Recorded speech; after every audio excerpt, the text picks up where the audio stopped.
Assalamualaikum warahmatullahi wabarakatuh. Sebelumnya perkenalkan nama saya Angelia Putri dengan NIM 22045003. Nah, di sini saya ingin menjelaskan tentang media pembelajaran geografi, penginderaan jauh, sistem informasi geografi, dan pemetaan. Poin yang pertama yaitu penginderaan jauh remote sensing. Penginderaan jauh atau remote sensing mengacu pada kegiatan pengamatan, pencatatan, dan mempersepsikan peristiwa yang berada di kejauhan. Penginderaan jauh adalah pengukuran suatu objek atau fenomena oleh sebuah alat yang tidak secara fisik melakukan kontak dengan objek tersebut atau dari jarak jauh, misalnya dari pesawat dan pesawat luar angkasa. Komponen-komponen penginderaan jauh. Komponen penginderaan jauh yang pertama adalah sumber tenaga. Sumber tenaga yang dibahas di sini adalah sinar matahari. Karena matahari bersifat memantulkan tenaga, sumber tenaga tersebut berfungsi untuk membantu sensor dalam merekam objek. Terdapat dua jenis penginderaan jauh berdasarkan sumber energi yang digunakan, pasif dan aktif. Penginderaan jauh pasif memanfaatkan sumber tenaga alami, sedangkan penginderaan jauh aktif memanfaatkan sumber tenaga buatan. Yang kedua, atmosfer. Atmosfer berfungsi untuk menyerap, memantulkan, dan menghamburkan spektrum elektromagnetik. Yang kedua yaitu objek. Dalam memancarkan atau memantulkan tenaga, objek memiliki sifat-sifat tertentu yaitu spektral, spasial, dan temporal. Yang pertama spektral. Identifikasi objek berdasarkan pengenalannya, misalnya gelap dan cerah. Yang kedua yaitu spasial. Identifikasi objek berdasarkan pola keruangan seperti halnya bentuk, tinggi, ukuran, dan sebagainya. Yang ketiga yaitu temporal. Identifikasi objek berdasarkan umur dan waktu perekaman objek. Yang keempat yaitu sensor. Terdapat dua jenis sensor dalam merekam dan menerima tenaga yang datang. Yang pertama yaitu sensor fotografik. Adalah sensor yang menghasilkan foto udara karena menggunakan kamera film sebagai detektornya. Yang kedua yaitu sensor elektronik. Adalah sensor yang menghasilkan citra karena menggunakan gelombang radio. Yang kelima yaitu wahana. Wahana merupakan alat transportasi yang digunakan demi memperoleh data yang dikelompokkan berdasarkan tempat dan ketinggian pantulan. Terdapat tiga jenis wahana yaitu satelit, pesawat terbang tinggi, dan pesawat terbang rendah. Data yang diperoleh bisa didapatkan secara manual dan digital. Cara manual sendiri didapatkan dengan menginterpretasikan foto, sedangkan cara digital didapat dengan bantuan komputer. User atau pengguna data. Berhasil atau tidaknya penerapan sistem penginderaan jauh disandarkan pada user. Bagaimana seorang pengguna data bisa menggunakan data dengan baik dan akurat agar mendapatkan hasil yang optimal. Sistem informasi geografis. Sistem informasi geografis atau SIG atau Geographic Information System adalah sebuah sistem khusus yang mengelola data referensi geografis yang bersifat spasial.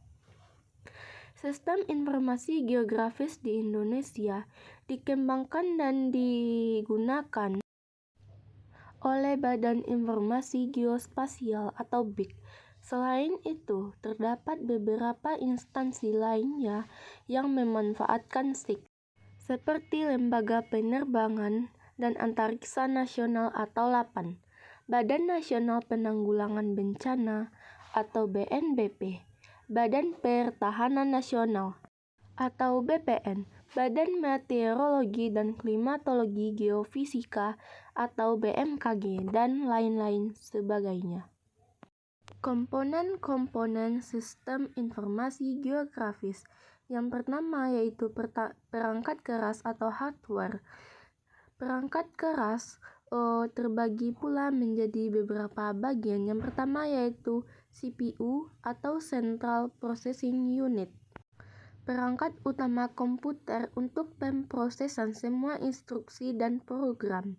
Yang kedua yaitu VDU, Visual Display Unit. Komponen yang digunakan sebagai layar monitor untuk penampilan hasil pemrosesan CPU. Yang ketiga yaitu disk drive, bagian CPU untuk menghidupkan suatu program. Yang keempat yaitu tape drive, bagian dari CPU yang menyimpan data hasil pemrosesan. Yang selanjutnya yaitu digitizer, alat untuk mengubah data teristris menjadi data digital atau digitasi. Yang selanjutnya yaitu printer, alat untuk mencetak data maupun peta dalam ukuran relatif kecil. Yang terakhir yaitu plotter, berfungsi sebagai printer yang digunakan untuk mencetak peta tetapi keluarannya lebih besar. Perangkat lunak atau software. Perangkat lunak atau software yaitu komponen sistem informasi geografis yang berupa program-program pendukung kerja SIG seperti input data, proses data, output data. Contoh perangkat lunak dari sistem informasi geografis adalah program kerja seperti QGIS, ArcView, dan ArcGIS. Yang selanjutnya yaitu manusia, user atau brainware. Manusia sebagai pengguna atau brainware yaitu pelaksana yang bertanggung jawab dalam pengumpulan, proses, analisis, dan publikasi data geografis. Komponen brainware lah yang mengelola data hasil lapangan untuk selanjutnya diproses atau digitasi menjadi sebuah peta yang dapat digunakan untuk keperluan tertentu sesuai dengan fungsinya. Tahapan kerja sistem informasi geografis. Yang pertama yaitu tahap masukkan data. Terbagi pula menjadi beberapa bagian. Yang pertama yaitu sumber data. Data penginderaan jauh seperti citra, baik citra foto maupun citra non-foto, data foto udara, dan citra satelit. Yang selanjutnya yaitu data teristris atau data dari lapangan seperti data pH tanah, salinitas air, curah hujan, persebaran penduduk, data positif. Data teristris ini bisa disajikan dalam bentuk peta, tabel, grafik, atau hasil perhitungan saja. Yang selanjutnya yaitu data peta biasanya sudah dalam bentuk peta.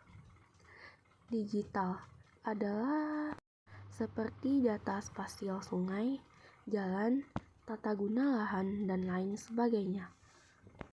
Kalian tinggal input saja sesuai dengan keperluan pembuatan.